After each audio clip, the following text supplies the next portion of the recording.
This is Eric Keith, editor-in-chief of the Quintessential Gentleman, and today we are talking to Mr. Jimmy Akingbola. And he is one of the stars of Bel-Air. But what you're gonna learn today, he does so much more than that, and has been doing so much more than that. And I'm super excited to speak to him today. What's going on, my brother? How are you? I'm good, Eric. First of all, thank you for having me on, and I love the pronunciation of my name. You know what I mean? You really hit that Akingbola. First of But all, yeah. listen, my father is Nigerian, Yoruba Baoni. Oh, okay. Look at hey, I didn't know that. I didn't know. Oh, okay. All right. I love that. No, it's amazing. I was like just researching, but also knowing of your story. I was like, oh yeah, I can't wait to talk to him. This is gonna be Oh, amazing, and yeah. definitely about Motherland. But I'm gonna push that to later. But No definitely problem. love that. But I just want to know, how do you feel right now, like in this space? How are you feeling? Ah, I right now.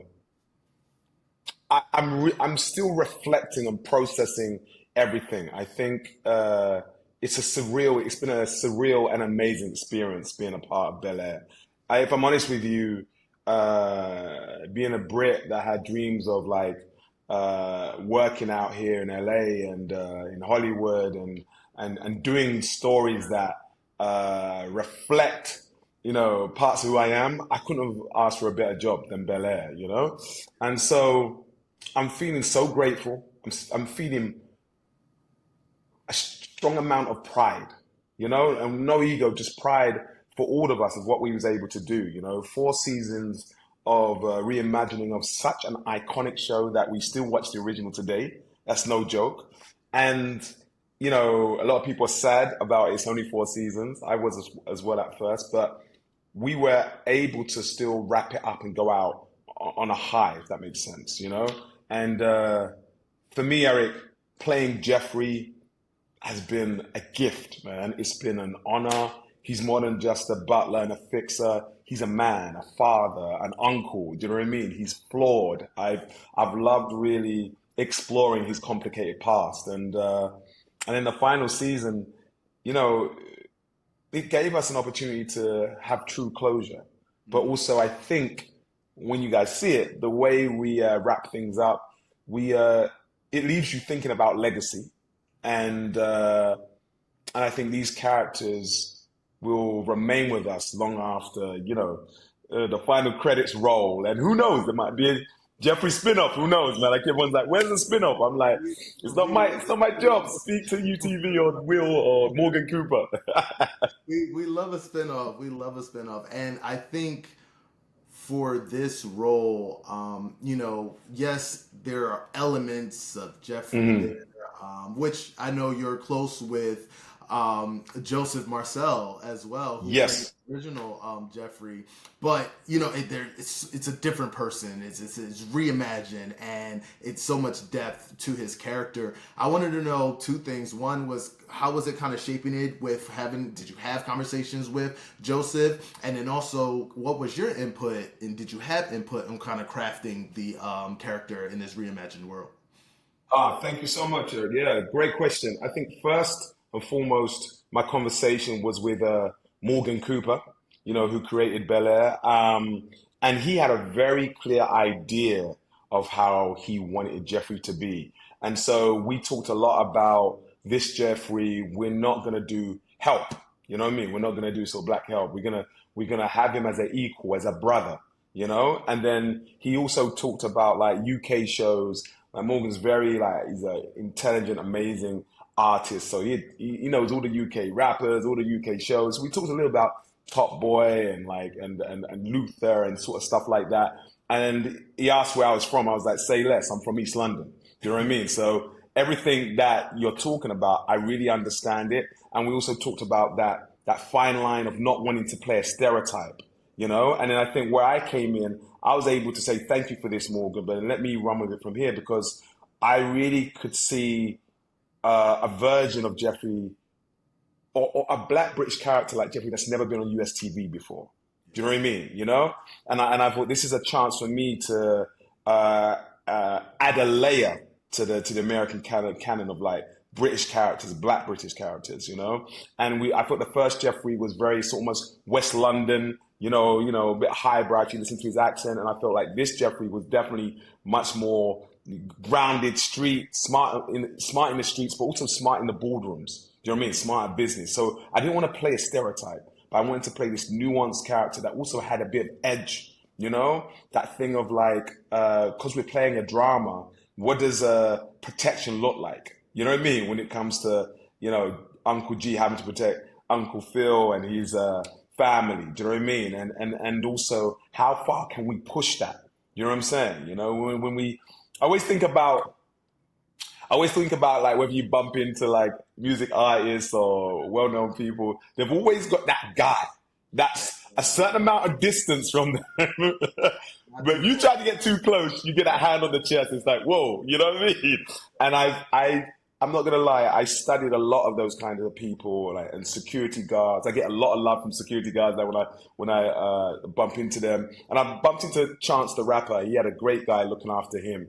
And just even speaking to this guy, and we had 5 minutes, he was very kind, but when he had to step in and make sure Chance was good, he would do it, but with charm as well. But like, you knew he could handle business. And I think with Geoffrey, I think people have loved that, but what they've also loved is the peeling of the onion, because I felt like Geoffrey started as a mystery, and it took a long while for people to get used to Geoffrey not cooking, washing up, doing all those things. You know what I mean? Hillary was in the kitchen more than Geoffrey in this show, and I love that people were able to get on board, and they were on the ride of like, yo, who is Geoffrey? Is he CIA? Do you know what I mean? Is he John Wick? And I've really enjoyed us being able to tell his story fully. And that's, in season 3 where we got to learn about his past and having to give up his son to adoption, on the run from London. Also, his true love being like separated from his wife. And I think those kinds of stories really balanced up Geoffrey for me, because, I felt like you can't just keep playing on the nostalgia and just focus on the mystery. You have to give the audience the other half of the story. Like, why is he here? What has he been through? And you're going to see more in season 4. I love that. I think for me, I'm always so interested and love characters who are 1, strong, 2, intelligent, but then 3, also like so strategic. Like there's all Yes. take care of it. It's Yes. motivating to me. Like, so I saw your character. Yes. I was like, I need one of them. I need one of them. Eric, it's so funny. Someone asked me the other day, how has Geoffrey changed you? And I think it's made myself more accountable for myself, because Geoffrey's such a doer, fixer. Like, I'm on it, And so that's really helped me in terms of, I think something I saw, was it Kevin Hart, and he said, like, you don't call me, or, like, closed mouths don't get fed mentality. Sometimes we can sit in our minds and go, oh, I should ask this question, or I want to do this, but I shouldn't. And I think Geoffrey's definitely helped me be like, you know what?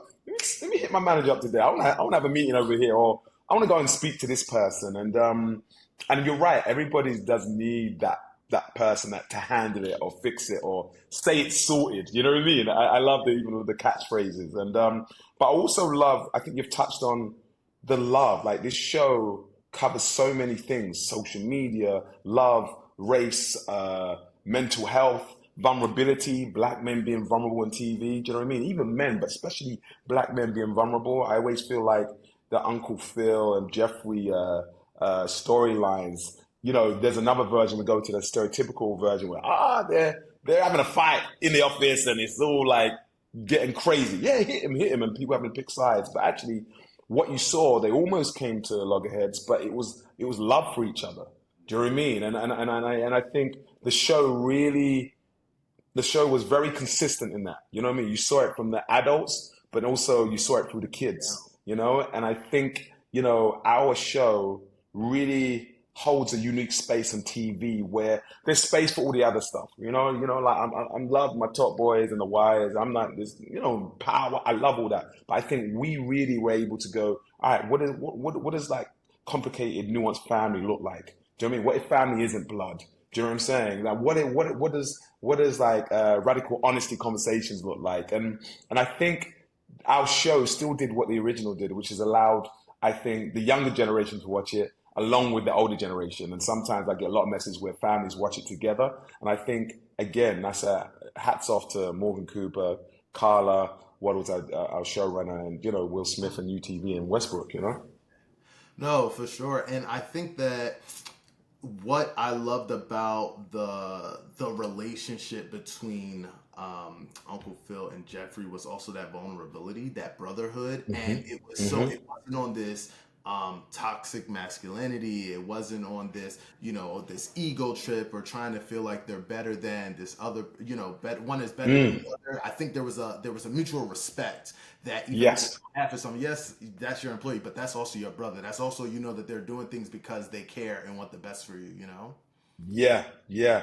And that's intentional, right? Because I think your other question to me of like the input into Jeffrey, Morgan Cooper definitely said that he saw them as equals, as brothers. And so, but what happens when you have brothers where one is your boss? So when they're human beings, so when things got difficult, suddenly it was natural for Uncle Phil to say, "Look, don't forget you work for me." And it's just like, "Yo, bro, you can't be saying that to me," but at the same time, that is the truth. So like two things can be true, right? And I think that was that was something that I really enjoyed playing in terms of like Jeffrey, like was his like consigliere, like Uncle Phil would run everything through Jeffrey. Do you know what I mean? And in some ways, Jeffrey would sometimes find it hard to mirror that. You know what I mean? When it got a bit close to the heart stuff, Jeffrey would go rogue. Do you know what I mean? So him bringing Will's father into the picture, I mean, Jeffrey brought a lot of, as we would say in Nigeria, a lot of wahala to the Banks family. You know what I mean? Because Jeffrey was stubborn. He's like, man, what I love is that every time from this, a lot of people don't realize this, from scene one, when Jeffrey meets Will, he sees himself in him. He sees this young kid, the fish out of water. Jeffrey had to come from UK to be in LA. Do you know what I mean? He's alone. He's having to be a part of the Banks family, but it's not his family. And Will, do you know what I mean? He has a bit of a dodgy background, like coming from a certain place. And I think that moment where Will's wondering about his father, it triggered Jeffrey, man. This is what we want to get into. Jeffrey's like, wow, that reminds me of my situation with my son. If I could have done it better, you know what I mean? I would be in his life. And so I'm going to disobey you, Phil, because I'm missing my son right now. And Will reminds me of myself and my son. So let me go and connecting with his father. And if anything, I love that actually is part of, there's many core arcs and themes of the show, but that was definitely the opening the Pandora's box, I think, for the series. You said you brought up kind of the first time that he met Will, kind of that first season, that first interaction, and I want to know what was different between the experience of the first time you walked on set to this last time you season four, all of what has happened these last 4 years. What was the difference? Mm.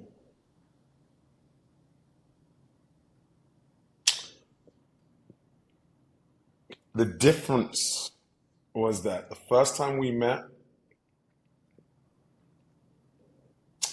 we had both, me and Jabari personally, have both been through like different things in life. Like we'd all been through the pandemic. This was his biggest job, first job, and he's just arrived in LA, right? I had been back home in the UK, pandemic, lost some family members, but like I was back in LA, you know what I mean? Like working. And so when Jeffrey and Will met, you can't, our realness was coming through, right? It was coming through in our characters. A sense of, well, like, I know what journey you're about to go on, Jabari, and I've been in LA for a minute, and yeah, I'm on my own personal journey.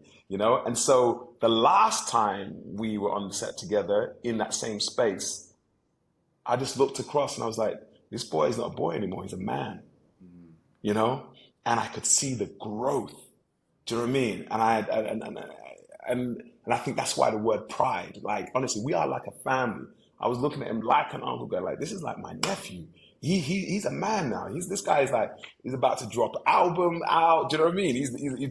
He's got some great movies coming. He's the way he handled being number one on set was amazing. Do you know what I mean? So there was a sense of like, no, we've done good here. Like he's already a gift He's already like a star. But like this time, it was like what was different is that I could really see the growth in him, and also the growth in myself, you know, as an artist, as a man, as a man that's also had to go through his own personal things. I think the art and life of the show, I'm not lying, Eric. If you spoke to every cast member, there's such a synergy between art and life. Seriously, like everyone's got a story to be like, oh, wait a minute, this is similar to my own character, what they're going through, you know? And I think the difference was just growth, man, growth and healing. If I'm honest, growth and healing. You know, that's definitely what I would say for myself. And a lesson of trusting God, trusting the process, and understanding the power of letting go what you can't control. You know, yeah.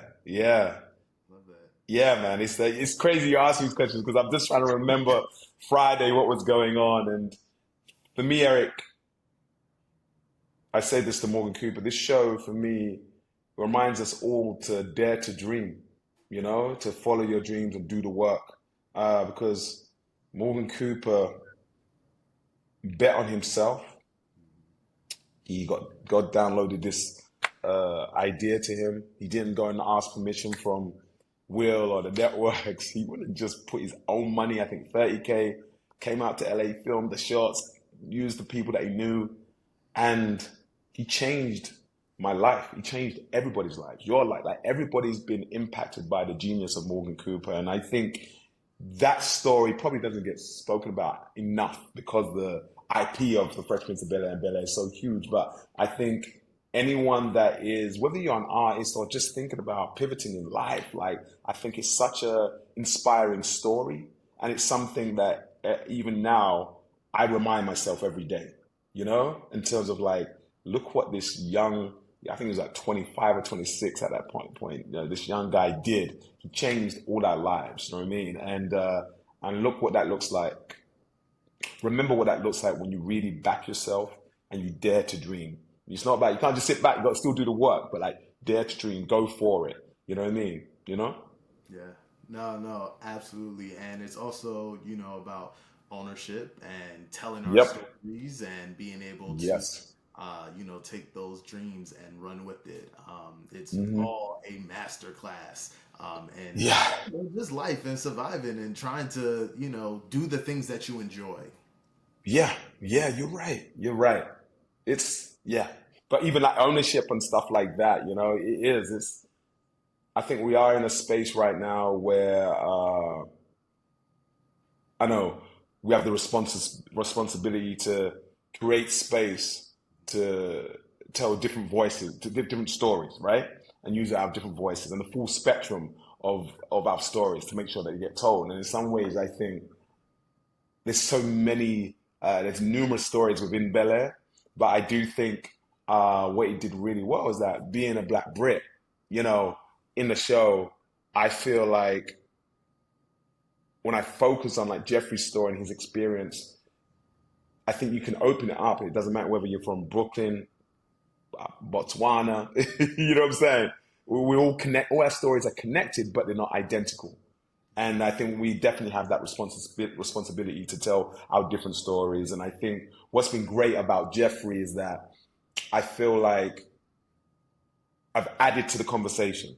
Do you know what I mean? It's not about replacing anyone. I'm a big believer in about us as the diaspora, everybody working together. I don't like getting involved in the us versus them, Americans versus Brits. You know what I mean? You know, not even in the rapping stuff. I'm like, come on, let's learn, let's be together. Like, what does unity look like? You know what I mean? Let's just stop that divide and conquer stuff. We know where that comes from. So like 2025, let's learn and let's look at people like I think Jay Samuels is a perfect another Niger man, perfect person to look at. When I look at Harder They Fall and Booker Clarence, the way he collaborates with everyone, Yeah. you know what I mean? Or Gina Prince Byford, you know what I mean? In terms of Woman King, like everyone, it's like Americans, South Africans, Nigerians, Omar Sy, you know what I mean? Lakeith Stanfield, you know, like when I look at the cast list, I'm just like, this is how it should be. You know what I'm saying? Where you can look at 10 different names and they're from all different parts of the globe. And I think, you know, that's what I'm about, and I feel like, yeah, What do you think? What do you think of the current state of Hollywood now, as it pertains to our stories being told? Are we in a good space? I mean, you are an example. You being a part of this show that clearly we know it works. We know when you yeah, put the time, the effort, and the money. Let's be honest, the money yeah, to yeah, yeah, produce these projects, it's a good thing.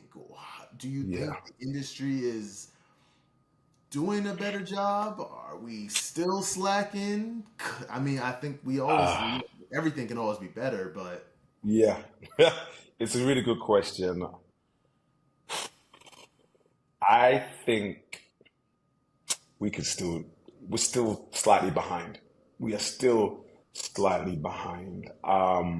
I feel like a lot of people can feel the temperature dropping since, COVID times. It was almost like a 6 year, 5 year sales season. You know what I mean? Yeah, come in.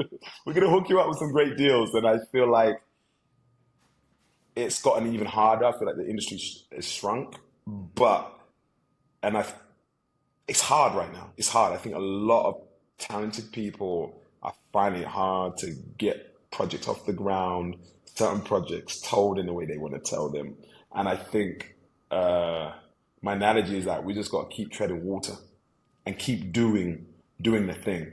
Which I bring it back to Morgan Cooper. He just went ahead and did it. And I think if anything or more, we are in that season of like it's the doer season. You know what I mean? We can't be waiting. But that's easier said than done. But I feel like this industry is in a place where you've got to go and make it yourself. And it's not easy, but that means I think we need to come together even more so as a community and collaboration.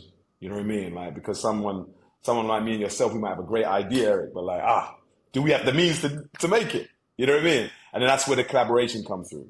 That is when you go and talk to someone who's like, is it Kevin Hart? You know what I mean? Is it Will? Is it like who possibly could help? And again, closed mouths don't get fed. If they say no, we don't like everybody can't take care of everybody, but we've definitely, I think we can lean towards each other a bit more. That's why I think that Easter clip and Kevin Hart really stuck with me because sometimes I think we all get stuck in our own silos, and I think sometimes when you just stop doing that, you just turn towards each other, you'd be surprised what could happen. But right now, it is tough, and so I'm quite interested to see what shows come next with like Bel-Air coming off the screen, and I know Harlem's finished. I know we've still got Abbott Elementary and stuff like that, but I I I'm intrigued to see what comes next, and who are behind the stories that are going to be sort of greenlit. yeah. I mean, but you also are doing your thing, creating your Yeah, own IP and your own projects. Handle with care. The documentary. First of all, I'm a documentary person. I don't know why I love to learn to know I listen. That's my thing. And handle with care. Um, it's it's so interesting because I feel like people it's in the documentary it's kind of two ways. You have difference. You have your story, which came from adversity, turned out clearly how you are, hmm you're great, but it didn't give like this, oh, Foster, they beat me, they did all these things, and all this is so bad type of thing, where I feel like a lot of the documentaries and stories come from. So to hear your story mm, perspective was definitely great, but then we also heard other people's perspectives as well in that space. But I wanted to know when you were doing the documentary and you're kind of hmm recalling and reliving your life, how did that feel? How did it, what was the emotions attached to telling that story and feeling the need to tell that story? mm. First of all, thank you for watching it. I think the need to tell that story is something that's always been in the back of my mind. But I think what really pushed me to lock into my doer mentality and get it made was grief, man. There's grief. I lost my brother in the space of 12 months. I lost my foster father, my brother, and then my biological father and my mother in the space of 12 months. And like it's four people, and so I felt like when it came to sort of maybe like like identity and like family, like who am I feel like half of my pillars have been removed, you know, regardless of the complicated relationship I had with them. Your family is your family, you know, and my brother Shegun was like a twin. And so I, it's so funny. I probably didn't give myself enough time to fully grieve, and I went into work mode, but I realized the doc was a love letter to my family. And when I say my family, I say like both sides of them, my foster family and my biological family, and how much love I received for them, and how much I realized I am the man I am today. I am where I am today because of them, you know. And but then also, Eric, I didn't want to. I'm so glad you said that. When I pitched it to ITV and then when I sold it to Peacock, I was definitely like, look, this is not a story that has us, you know, mining trauma. This wasn't trauma porn. Do you know what I mean? This is, I wanted to make something that would inspire any other kid that had been through the system, whether they're adopted or fostered, as well as I wanted to inspire any parent that was thinking about adopting or fostering. And also another layer, I wanted to inspire I wanted to speak to the parents that sometimes had to give up their kid, you know, for different reasons, you know, and give a space that would allow there to be grace, you know what I mean? And I feel like normally you see these kind of stories and it's all like focusing on the negatives, right? Society says if you've been through the system, you're going to be incarcerated, drugs, you're going to have issues, you won't have a family yourself. And I was just like, if I'm 13 to 15, 16, and this is all what social media, society, or the media, news, you know, people are saying to me, and I've come from the system, what chance do I have to sort of go beyond what the world's telling me that I can do and be? And I was very intentional in terms of like, I want this to be inspiring. I want this to be inspiring. And it wasn't just about being famous, even though my story is about me coming to Hollywood away. It was more about like, you can do anything you want to be. You can be anything you want to be, right? Don't let your beginning dictate your future. Still will be hard and requires, you know, resilience and stuff like that. But it was a bit like, yes, you can be a banker, a teacher, you know, a painter. Like you can do anything you want, because if society keeps telling you one side of the story, which is all the negative, then that's not real, right? It's a bit like how issues with history right now. You know, when you look at school education, it's like, yeah, you talk about one part of history. What about all this other part? You know what I mean? So let's educate each other and go, yes, they are the stats, but it's not the full story. And I felt like my mission for my documentary was to balance up, you know, the viewpoints, and also it was hard to do, but I did. I got some great messages on social media, DMs, where people like Jimmy, I've been thinking about fostering and adopting for the last 5 to 8 years, and we're going to go ahead after watching that documentary. I didn't know. I was like, if one person can get something from it, be great. But it was nice to hear all the different viewpoints. Maybe there was some foster families that had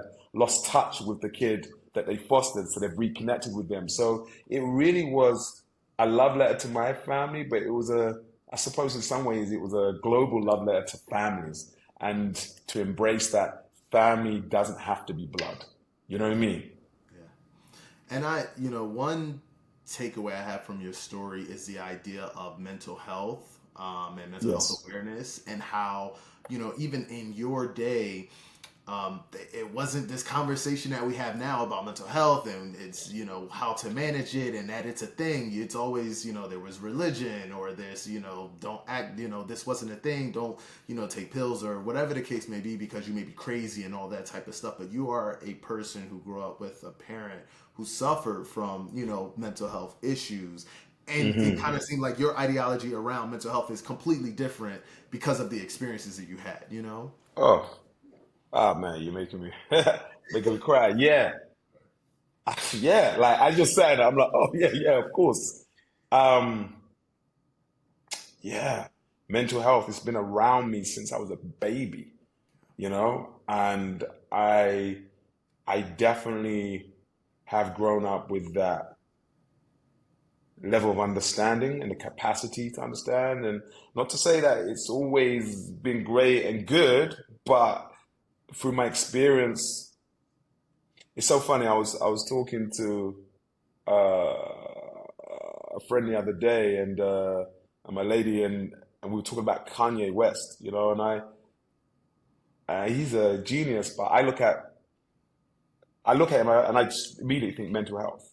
You know what I mean? I see people online saying all things and things being shared, and I'm like, where's the empathy with that? Like, are people getting it? Like this, there's a mental health issue here. There's a situation going on here. And I say that with love and respect, but it's like I I definitely feel like we are on the beginning curve of us as a community really leaning into mental health in all the different forms, and having these conversations. And I realize a lot of us have it within our families and our friend groups as well, but it's a taboo thing. Like no one talks about it. People would rather talk about, I know, some other aspect of thing than this thing. Like, no, you can't talk about that. No, no, no. It's like, no, it's an illness as well. I think that was my other thing of like, where's the capacity to understand and realize that like I suppose with my mom's situation, it was an illness, and like I feel like we could, as a community, we could do more just to be more open hearted about mental health, and also educate ourselves more. I think sometimes, again, with men, no, you gotta be strong, hold it in, don't show emotion, like all those, they're quite old school things. But even now, where we are now, we're undoing that. But there's a lot of us that's still going, well, yeah, still a lot of work to be done, because if so-and-so's father or brother or that person that brought them up or that mother, like, I remember one of my aunties, Nigerian, she was like, don't cry. Grown men, don't cry, don't cry. I was like, auntie, I'm really sad right now. I'm having a situation with your brother, my dad, and he's not accepting me. He's abandoning me. So as a human, it's making me cry.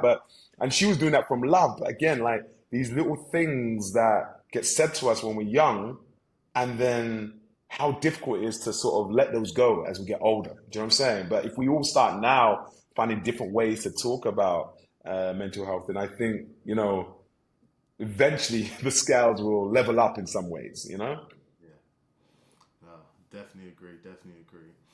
All right. Change topics. I want to talk about Motherland. Hmm. Quick story. I had this plan to go with my brother, my father, and my uncle to Nigeria. I've never been. My father's multiple times. He goes back and forth. Hmm. And my uncle hasn't been since he left, like when he was like 13 or something like that. He hasn't been back. And I'm like, I wanted to go, had everything set up. My sister and my mom, they now wanted to go, kind of didn't want them to come. Then I ended up Hmm. not going, and they went to Niger like last month, 2 months ago, without me. Conversation for another day. But it was them like going to my dad's house and just seeing like what it just was so, just hearing the stories and how everything has changed, but then also stayed the same. I was like, Hmm. oh, but we are going to do the trip at some point, just a Yeah. fellowship. So talk to me about Motherland because it sounds very Oh, much so intrigued. see, everything you said when you started off, Motherland is that. It's deeply personal. It's a documentary about heritage, identity, the journey of, I'll say, returning home.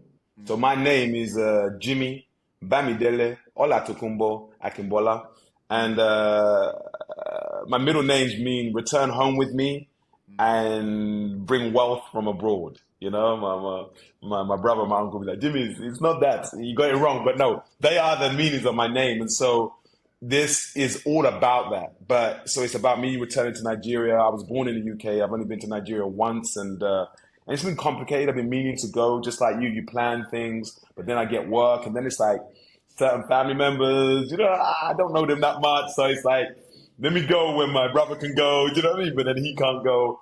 So I wanted to be a part of this project because it's a different project in terms of from Handle with Care, because this is about, us all returning home, and there's other, it's a docu-series, so there's going to be other talented people going back to their homelands, whether it's St. Lucia or, Rwanda or Kenya, Dominica.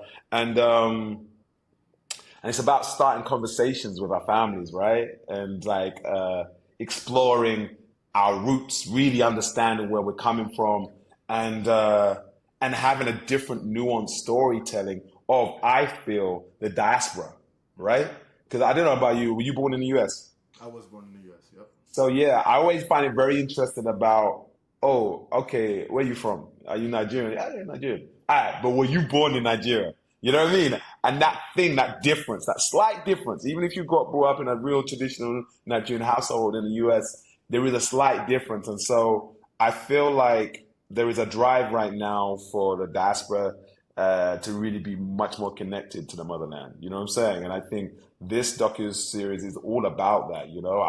There's a street named after us called Akingbola Street. You know what I mean? I've got like cousins, uncles I've not ever met. And it's not just my dad's side, just like what you said.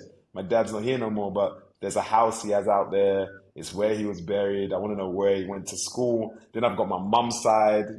Her family was a bit more like farmers, so we're going to check out that. And also, what I'm looking forward to is just exploring the world and finding a way to give back. But look at, what would my life be if I was born in Nigeria? You know what I'm saying? And I'm doing it with my brother, my eldest brother, Shola Akingbola. He's a creative, he's a singer, songwriter, musician with Jamiroquai, but he's got his own band. And so it is like what you were trying to get with your dad, like it's like a family trip, and because it's only like 4 or 5 years ago that we buried my dad's ashes in Nigeria, but I didn't get to go. And my brother had to do it for all of us. So it's like, it is like we're the only guys left, in the family. So we're returning home together to reconnect with our roots and to also begin a new connection. You know what I'm saying? Begin a new connection, and I'm looking forward to seeing what that looks like. I'm looking forward to seeing it as well. Another doc idea for you. That conversation that you had about you're Nigerian but you're born here. That is a conversation that needs to be had as well. It's yes, I wasn't born in Nigeria, but my lifestyle in America was very Nigerian. Y'all Yes. all Okay. eating Yeah. food stuff now. I grew up eating that. Like that Yes. now Yes. y'all want Yes. to, Yes. it jollof for Yeah. all Yeah. those things that are now become, they're so culturally thing and everyone wants to try and all that type of stuff because remember being African in America was not the glitz and glamour that it was Oof. now. Yeah. But that's another Yeah. Yeah. conversation. Listen, Eric, we need to slide. We might have to. I need to I might have to tell. get into that one It's because you're right. true. It's That's true. that. Listen. It's a real conversation. Even my It's a father, real they wanted to conversation. change my name. It's Eric Thomas. My stepfather's the one who's Nigerian, but they wanted to change my name. It's Kayode Ogundaju. But they Okay. Yeah. didn't want to actually change my name because of, oh, you may not get a job or, want people to already, place who you are. It's like real Yes. things and real Yes. conversations Yes. back then. Oh yeah. We had something similar. Like my brother Shola is the only one that can speak Yoruba. All right. I can't speak or understand it. Obviously, I had a different upbringing as well. But like, even my brother and my sister, even though my mom would speak in the house, they can't speak it. And so, but when we did speak to them when they were alive, they were like, we didn't want it to make it hard for you. Do you know what I mean? We're like, what do you mean? Like, we wanted you to, this thing of like the Queen's English, like, you don't need to know your own language. That's the only one. It was like, no, I'm going to school with my Filipino friends, my Pakistani friends. They're speaking, like, when they go home in their languages, I don't know what's being said. So, like, why couldn't you have done that with us? I love And to. then, yeah, and then when you meet your Nigerian friends that do speak it, they're looking at you, judging you. Hey, what is wrong? And I'm like, Uncle. When I go to the bar, I'm like, Uncle, you don't know my story now, Right. please, you know.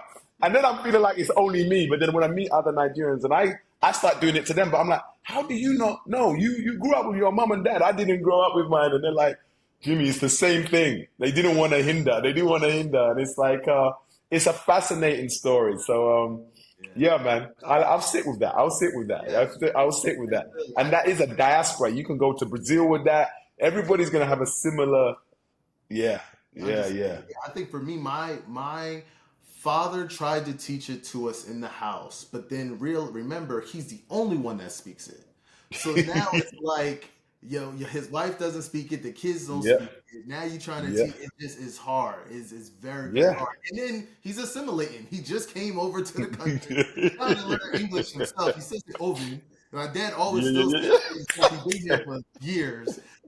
So yeah. it's a very interesting dynamic, which is very layered. It's not as black and Yes. white as we think it would be. So Yeah, yeah, yeah, yeah, yeah. No, bro, I appreciate it. I'm like, hey, watch this space. Don't worry, man. I mean, like, hey, exactly. I'll get back to you because I Please. love those nuanced kind of storytellings that are very, very complex, but we can all relate, you know? Relate to it. Exactly. All right. So I know I've taken enough of your time. I just have my last No question problem. for you. What's next? Where's Motherland? When's that coming out? What else you got going on? Talk to me. Okay, well, Motherland, I think was probably going to be on next year on I think Paramount or BT. I've got a project called it's a scripted version of my documentary called Handle with Care. Right? That I we have a pilot script. We've got a big showrunner attached as well, so we're going to be taking that out to be sold. The comp would be, I would say, Ozark meets Shameless, you know, and it's sort of a way of like I don't know. I don't want to give too much away, but it does sort of address a little bit the US system in terms of kids being in care. And then another great show that I'm excited about is called Maurice, which is about this like quite isolated, lonely black guy that stumbles on this underground world of boxing. And again, the comp would be like I think Fight Club meets I don't know Ted Lasso or Barry, you know? Yeah, yeah, yeah. So I'm really excited about because I am an actor first and foremost, but I'm definitely a storyteller, as you've seen with my doc. But I'm really leaning into producing, creating shows and roles for myself. I think Geoffrey was so good, but I think America hasn't seen a lot of the stuff that I've done in the UK. So out here, I want to show my range that I can do comedy, quirky characters, you know. And also I have a show that I'm a producer on, I'm a host on called Sorry I Didn't Know, which is a comedy panel show. It's a bit like Hollywood Squares vibes, and we're trying to sell that to US TV. It's about Black history. It's called Sorry I Didn't Know. I might look like this, but I don't know all my history. You know what I mean? And so it's like a tongue-in-cheek way of sort of embarrassing people for the lack of knowledge, but creating an entertaining way to learn. We call it entertainment. I mean, edutainment. Sorry, edutainment, education, entertainment. Yeah. So they are the main things, and then also just auditioning and like I'm trying to be very specific. I wanna do something very different from Geoffrey. Do you know what I mean? I want someone to be like, oh, is that Jimmy Akingbola? I'm excited for that to maybe be like a comedy piece or maybe some action, you know. And so I just tell people to watch this space and yeah, but also thank you for all the love, man, for Geoffrey. Perfect. Well, thank you so much. We'll definitely be checking those out. And then also, we'll be looking forward to the fourth and final season of Bel-Air. It's amazing. Thank you so much for taking the time. Thank you. Thank you so much, Eric, man. Thank you so much. Oh, there's one other project I'm doing actually. I want to tell you. It's called September. It's a rom-com. Okay. And it's about a guy and a girl. They say they're just gonna have fun for a month. You know what I mean? That's it. You know, and a month of September, and then obviously it goes beyond that. But they're like, it's grown. Like they both got kids, and it's like, what does it look like now to sort of fall in love when you're in a later stage in your life, and when you've got complications of other families as well. So yeah, so that's it. I feel like there's not enough sort of Love Jones vibe things or love life type of projects out there. So that's something I wanna do as well. Awesome. Well, we look forward to that as well. Thank you so much. Thank you, Eric.